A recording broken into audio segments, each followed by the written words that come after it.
bad thing. But in this video, I'm going to talk to you about some of the changes I've made in my life that's made such a huge difference. And that starts with 3 years ago, where I finally realized that I am miserable in my job.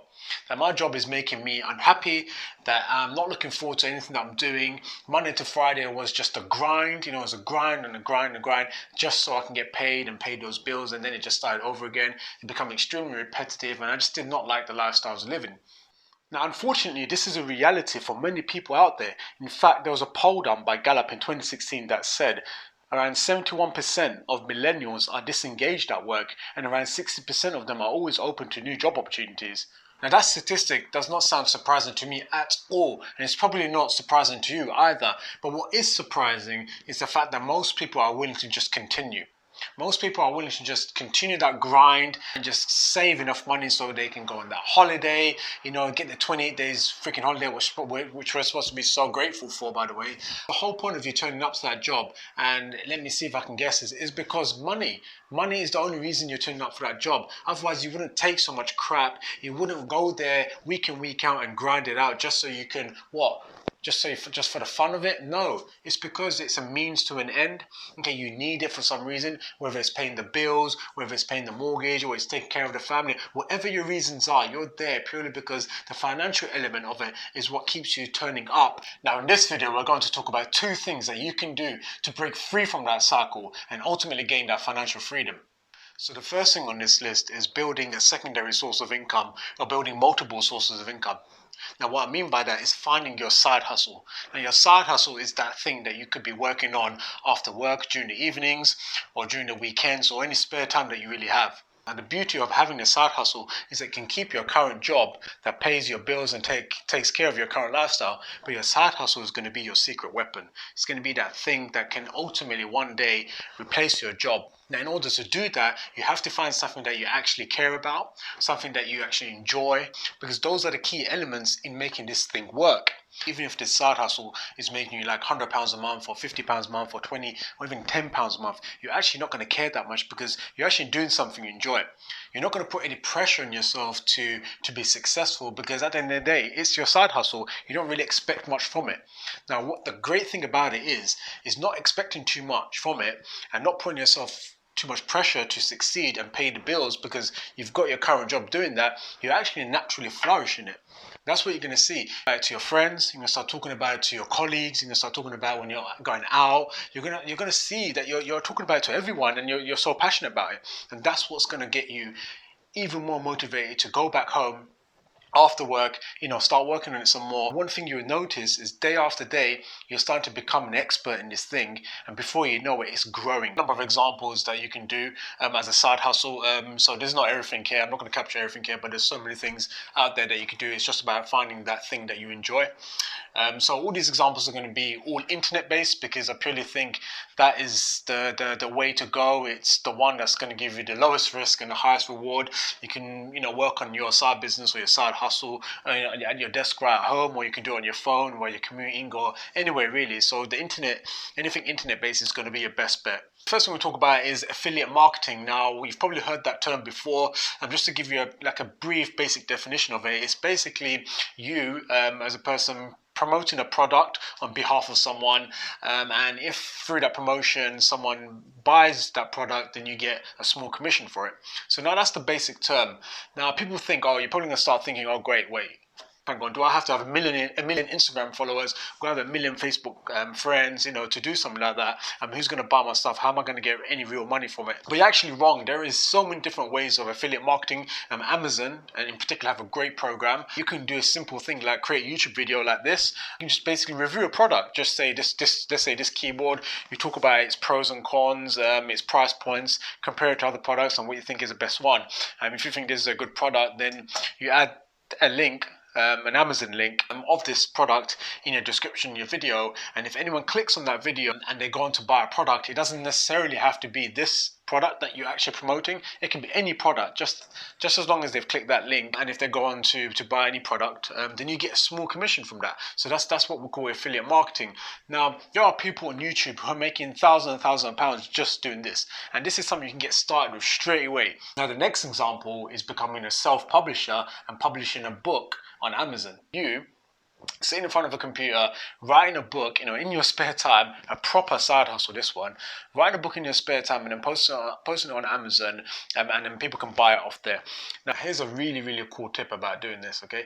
Now, if you're able to publish your book onto Amazon, and if you're able to generate yourself a few hundred sales, okay, then Amazon will actually notice that and start promoting it themselves. Now, if you get Amazon promoting your book themselves, imagine the amount of money you can make. The sky is the limit when that happens. So I come across this particular idea from someone at work actually, who said he got his son and one of his kids, he's got his kid to write a book, like a little children's book, and in doing it, he wrote the children's book and then he posted it on Amazon, and he got his friends at school to buy it, he got the parents at school to buy it, and before he knew it, his son was making a few hundred quid a month just through sales from his Amazon book online. And it's a children's book, a really basic one.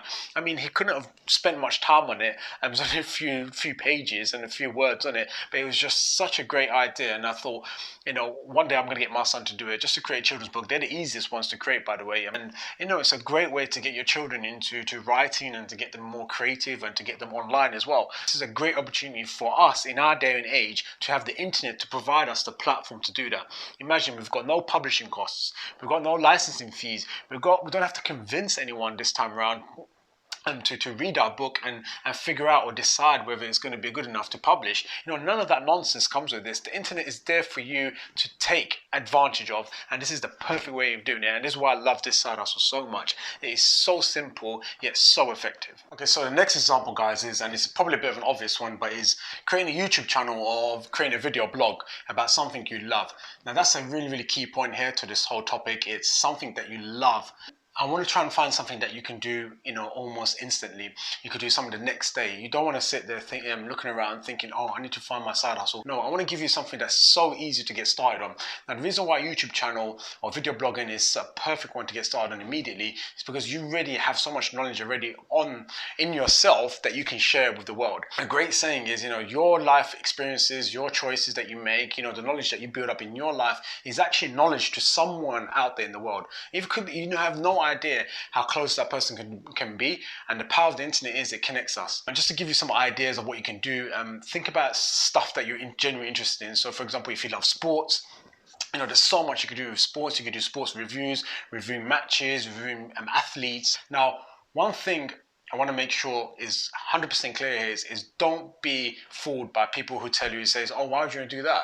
There's so many YouTubers out there doing it. That market is saturated. Everyone's talking about it on YouTube. No, that is completely the wrong idea, and it's a completely wrong mentality. In fact, that's loser talk. That's loser talk. And people who tell you that are people who don't want you to do well. Let's say football. Now, football has a global audience, has billions and billions of people watching this sport every single day. Okay? Now, you're trying to tell me that market is saturated in terms of who's talking about it? Of course not. Of course not. If you take the number of people who are watching that sport and the number of people, YouTubers actually talking about it or reviewing about it, that percentage is minute compared to the global audience. So there's definitely a place for you there. There's definitely a place for you in any subject out there. Let's take another example, cars.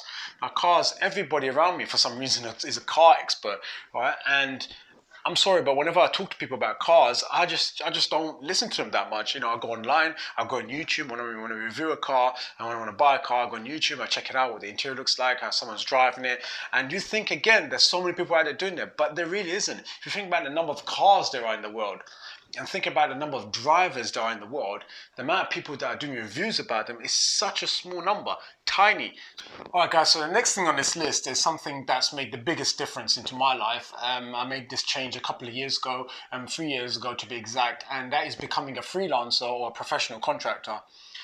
So now, what does it mean to be a professional contractor or a professional freelancer? So now basically, in my world, that basically means I go out there and I work for large corporations, mostly financial institutions in London. And what I do is basically I offer my software development skills or programming skills and basically IT related stuff. Most people believe that, contractors, or to be a freelancer, you need to be in a specific area or in a specific niche like IT or technology, or have loads of programming skills and software skills, and that is absolutely not true whatsoever.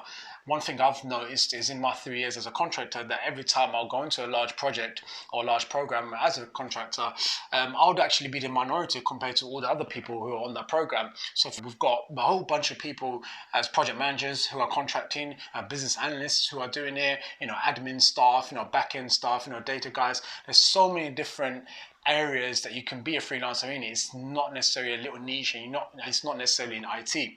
People have that fear in their mind, thinking that they've got to be 10 to 15 years experienced. I started it after 4 or 5 years of having a career, so I started really young when I was around 27. So no, I've proved it myself that you don't have to have a wealth of experience, that 10, 15 years to get into this kind of business. Do a simple Google search, Google, your current role, so wherever it could be a business analyst or project manager or even just an admin office staff or something as simple as that. Just Google that and add at the end of it, contractor in a certain location. So for me, it would be in London, if you in Manchester or in Birmingham, wherever you are in the UK, and see what comes up. There's so many sites out there. I've listed a few in the description below, so go check it out. Just check those agencies out, Google it. You'll find so much out there. You'll be surprised, and just go start applying. It's just like any other normal role, just like any other normal job that you go apply for.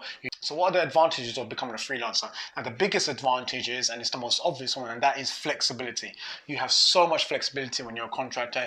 You kind of choose the work that you want. You choose the time period you want to do it for.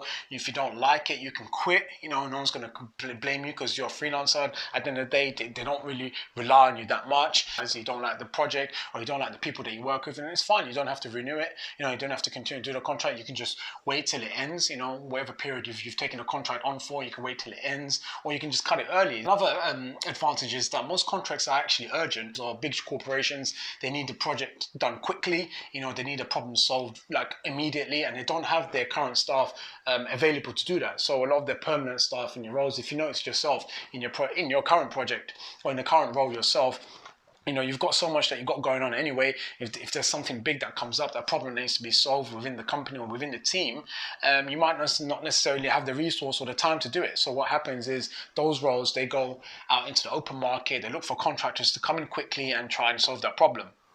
That means the chances of you getting a contract is actually very, very high. Most people think, oh my gosh, I'm competing against someone who's got 10 years experience, who's got 15 years experience. They've got this niche skill, they've got this skill that I don't have, and who's going to choose me over them? But you have to realize that urgent roles, they come up now and again all the time, and not everyone is available. So the pool of people available for this particular contract or these particular contracts are actually quite low. So hiring managers or people who look to recruit for these roles don't really have that much choice. Another advantage is usually pay.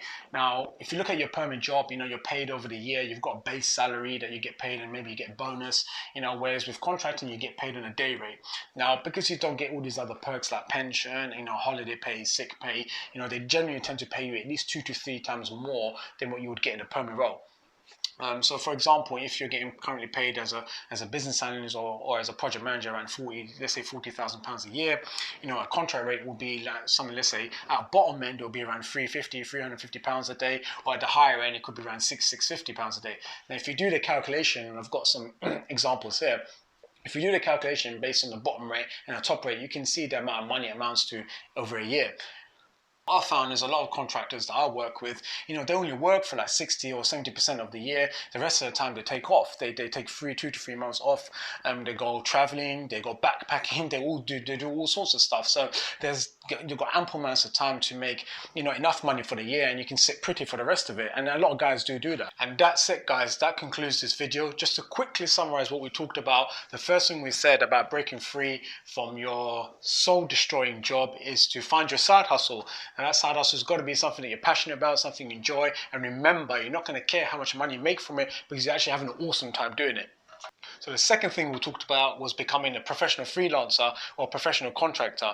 This is something that I did a few years ago, and it's made a huge difference to my life. And the best thing about it was so easy and so simple to do. The transition was almost seamless. You're going to get added flexibility in your life, more time for your friends and family. You're going to have more time to do your side hustle. You're going to have more money coming in and more flexibility around how you manage that money. Ultimately, you'll be in so much more control of your life. And did I mention you can take as many holidays as you want?